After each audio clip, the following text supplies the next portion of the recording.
Welcome to Stay Paid Real Estate Marketing. Unlock the secrets of success in the real estate world, where each episode delivers valuable tips and strategies to elevate your marketing game and help you succeed in both life and business. Brought to you by ReminderMedia. Welcome to Stay Paid. My name is Joshua Stike. And I'm Luke Akery. We are recording this episode. It's coming out in February 2nd, but we're recording on January 2nd. So naturally, this is a time of reflection in our business and in general. And one thing to reflect on is where we failed in the past 12 months. But more importantly, what are we going to do to change that going forward? I'm all about beating yourself up. I'm just all about it. Just making I'm the yourself. same way. That's how I motivate myself. Is I just freaking. I am the same way. Luke, you suck. Yeah. How did this happen? So you just did a talk yesterday, actually, on January 1st about this to a Facebook group. Yeah. So we kind of wanted to make sure that our podcast listeners heard this idea as well. It's sort of how we failed, and then, hey, what are we actually doing to change that? And hopefully you can get some inspiration from it for your own business. Yeah, like most people, obviously, I reflect at the end of the year. You reflect. I'm sure you and the audience reflect. And do you look at what you did wrong, right? Failure is the greatest teacher. I don't think success teaches you very much, but failure teaches you a ton. And so when I look back, I kind of summarized, and this was really for almost my whole life, looking for what's the theme. I'm a huge, I believe patterns. Going deep, man. Yeah. The failure of your life. Of my life, man. Right, yeah. I look back at 2023. It wasn't what I wanted it to be. And I go, why? But I look for patterns, right? Because patterns dictate things that you can change. If you look at just instances, the problem with instances is they're so nuanced, and they're too random that you could end up changing something, but it actually hurts what you're good at. Mm-hmm. So one of the themes and patterns I saw in our business, but also my life, is that I committed to things without really committing. Meaning I would say yes because I was excited about the opportunity, but I wasn't really all in on it. Or I would say yes because I didn't want to hurt the relationship, whatever it was. And so I summarized our failure as basically this saying that says, if it's not a hell yes, it's a hell no. And I did too many yeses that weren't hell yeses, and they should have been hell no's, because what happened to me is all of a sudden you have multiple focuses. If you're not all the way in on those focuses, you end up barely moving the ball down the field. Even if you had 100% effort on multiple focuses, it's hard to move those balls all the way down to score a touchdown. I had so many focuses that we weren't totally committed to. We were just dipping our toe in the water, and we ended up not winning. I'll give you a perfect example. We decided to attack what we called emerging industries. So we have three main industries we help here. Insurance, well, really you could summarize it in two. Financial professionals, so that's mortgage, insurance, financial advisors, and the like. And then you have real estate professionals. And that's the majority of our client base. Yeah. But we had thousands of other industries. I'm not exaggerating here. Literally thousands raising their hands saying, hey, help us. We're interested in your marketing. And so we saw that as an opportunity, and we told our sales team, hey, let's focus some effort there. Yep. And we were really successful. We closed 3,000 plus other industry clients. The problem was, though, because we were just dipping our toe in the water, because we didn't look at the decision as this is either a hell yes or a hell no. And if it's a hell yes, then we're all in, 100% committed. We have goals. We have outcomes we're looking for. We're going to judge whether or not this is successful by X date. We have a plan we're implementing. But because we were just well, people are raising their hands. Let's see what happens. Let's dip our toe in the water. Let's see what we get. Because we were not a hell yes, we should have been a hell no, because here's what happened to us. Were we having some success? Yes. On the surface. The people, they didn't end up getting onboarded quite right because our products didn't quite fit exactly what they needed customization-wise. Then the people who did end up getting onboarded, they did not go as long with us as our normal client base, which all this relates to revenue in business. So our revenue wasn't the same as what it would have been with a normal client, but here was the big issue. The big issue is because we treated it like a dip your toe. Oh, we have this opportunity. Let's just see what happens on the side. What we didn't notice was the underlying problem.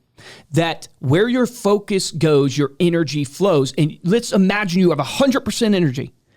You can't help but if you take some of your focus and you turn it somewhere else, you're going to take a portion of that energy. Mm-hmm. And that energy that's now going to that new focus is not going to your current focus. And that was the big mistake, is that all of a sudden our sales team, because they were focused on emerging industries, not a ton, but they were, that took that effort from our core industries that actually produced the revenue, and we ended up losing millions and millions of dollars of potential revenue because we focused on closing these emerging industries and not our core business. And I summarized that as many, many mistakes in there in just that one example, but it was really, hey, I wasn't a hell yes on emerging industries. Mm-hmm. So I wasn't all in. I didn't set out a strategic plan. I didn't, hold people accountable. I didn't run it the right way that it should have been run. Then I look at my own life personally. I look at what's going on in my church, Calvary Vision, and I shared this on the Facebook group as well, is I'm on the board at Calvary Vision. But the way I was treating the board at Calvary Vision, the way I was treating the board was, yeah, I'm here. I want to be a part and help. I don't, if you need me, tap me on the shoulder. You should never be a part of something like that. This is not if you need me, tap me on the shoulder. No, you either choose to be on the board and you're all in and you contribute at the way a board member should contribute and you hold people on the board accountable the way board members should be held accountable, or you say, I can't do it right now because it can't be a priority in my life. But because I was like, yeah, I want to help, I'm here, I wasn't a hell yes, so I should have been a hell no. But I was halfway, and guess what? We got halfway results. Yeah. And that only hurts the people that I'm serving. So the people that I thought I was helping by being nice, I was actually hurting because I took a board seat away from someone that could have been all in on it, but I was halfway in. Yeah. So that is the theme. So I wrote... Yeah, go ahead. I'm just ranting. I just wrote down a couple bullet points. It'll give me something to say on this podcast. So what does this mean? So you already kind of touched on it a little bit, but it means that you have to be okay with saying no to people. Yes. Right? So you kind of touched on that. But my point with writing this down... So, it's like, yes, you have to be okay with saying no to people. And you have to be okay with being misunderstood. Like, that's the real deeper, I'm quite used to that, so. Maybe it's my problem. Yeah, it probably is a Luke problem. It's like, I want everybody to understand why we're doing what we're doing and why I've made the decisions I've made. I don't know if it's a deeper rooted issue of I need people to respect what I'm saying or whatever that is. Mm-hmm. I need to go to therapy for that. But you have to be okay being misunderstood, because the opportunities I said yes mostly out of excitement of, oh man, we have all these sample requests. Yeah. Marketing is not going to understand. Sales is not going to understand if we turn this down. We still had to end up turning it down. People still didn't understand why we were turning it down. They still to this day don't quite totally get it. But as a leader and as a person, you have to be okay being misunderstood. And that leads to point 2, which is really, you can only be that if you're so locked in on the vision you have for your company, for your life, for who you want to be, for your goals. If you're not locked in on who you want to be and what you're trying to accomplish, you can't say no to the opportunities you shouldn't say yes to.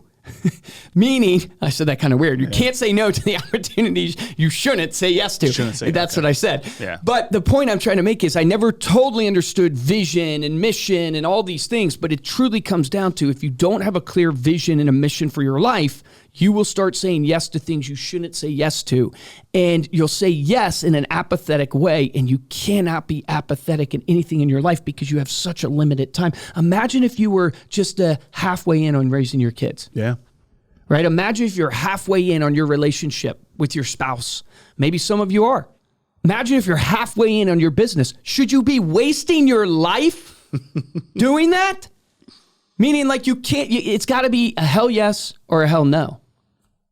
I have more points, but that's my rant. No, I love it. Look, you go over the first one. It means you have to be okay with saying no to people, but also being misunderstood. And you have to be locked in of what you're trying to build and committed to. But that comes to this next one, which is you can't just let life happen to you. It means you cannot have passive approval, right? No more settling if passive approval is the same as explicit approval. This might have been the best advice I was given all of 2023. A friend of mine who runs a really successful organization was teaching really me about his style of leadership and what he sees leadership as and big mistakes that leaders make. And he said one of the biggest mistakes that he sees in leaders is they passively approve. Mm-hmm. And so the reason why I applied it to this scenario is because I think what happens to people is because they're not hell yeses, they're willing to passively approve things that they know aren't as good as they're should be. Hell okay. Yeah. So think of your team right now that you might be working with. Yep. Think of the team members that you might have underneath you.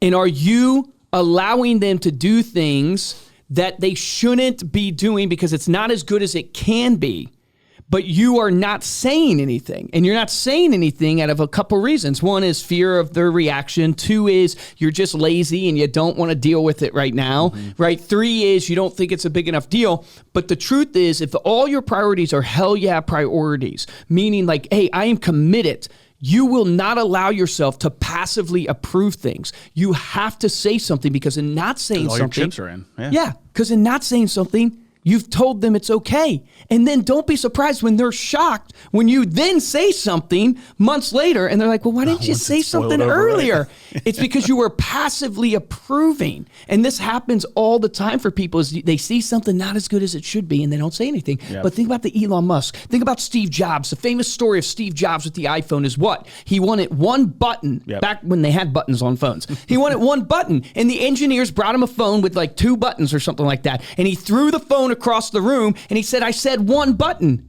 Yep. He's not going to passively approve that you worked hard and you got me 2 buttons. Right. He was so locked in on his vision. He was so hell yes, as I'm going to revolutionize the phone experience with one button, that he did not passively approve. Yeah. Now, I don't know if that's folklore or real, but it is a great story to point, to give the point on this example. Yeah. Well, it talks about it. I mean, in this next one, this final point, it means that you need to get angry when you're losing or things are not as good as they should be. Yeah. I'm not angry because we're losing right now. I'm just angry at life in general. No, I'm just kidding. No, the point of this was another lesson from that guy's leadership, which is winners get angry when they are losing. Yeah. So it's like, Ethan, if our YouTube videos aren't getting the views they deserve, there should be some anger in you. It could be external, right, or internal. But if you're not getting upset when the videos aren't getting the views they should get, you're in the wrong seat.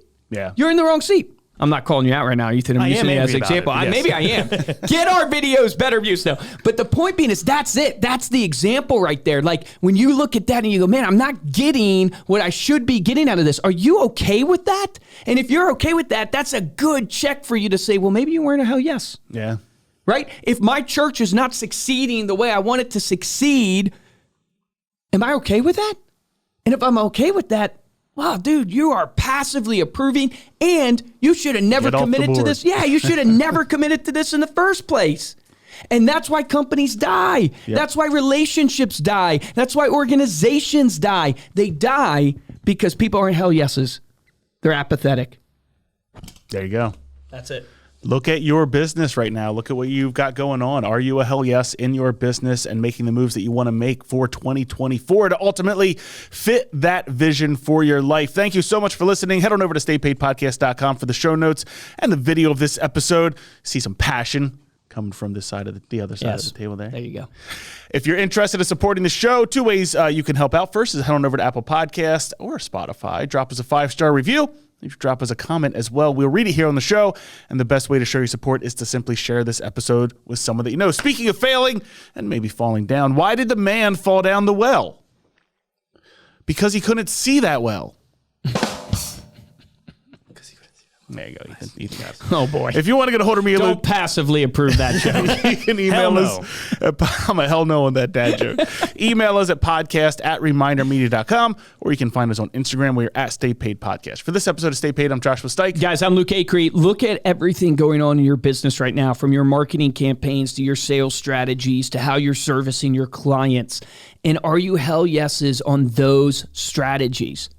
If you're not, what are you doing? What are you passively approving right now? What are you not getting angry at that you should be getting angry at that is subpar in your business? Remember, the difference between top producers and mediocre producers in every business is top producers take action. Take action on that today.